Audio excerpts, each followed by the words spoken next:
Magbibigay po ako ng ulat panahon ngayong araw, Linggo, May 16. Dahil po sa patuloy nating mararanasan ang easterlies o mainit na hangin na nagmumula sa dagat Pasipiko.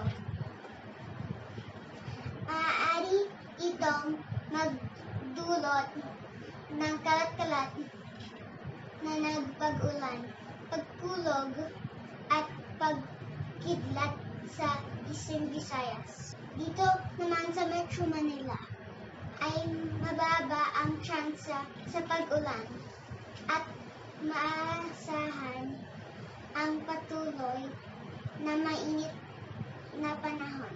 Ang temperatura natin ngayong araw ay nasa 27 to 36 degrees Celsius. Sa Tuguegarao naman ay ang may pinakamataas na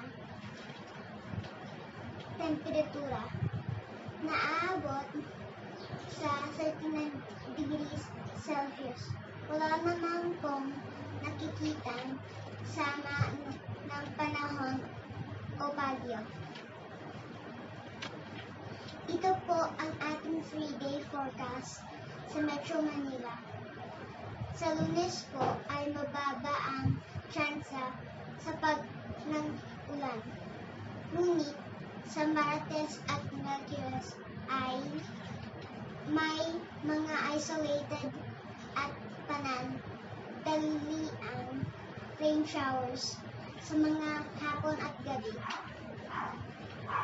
Ang araw ay sumikat kaninang 5:28 ng umaga at lulubog naman ito sa dakong 6:17 ng gabi.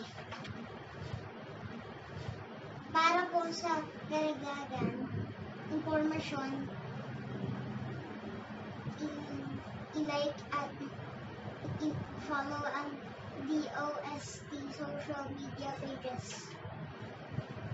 At yan po ang latest ngayong araw. Ako po si Elena Granadillas, nag-uulat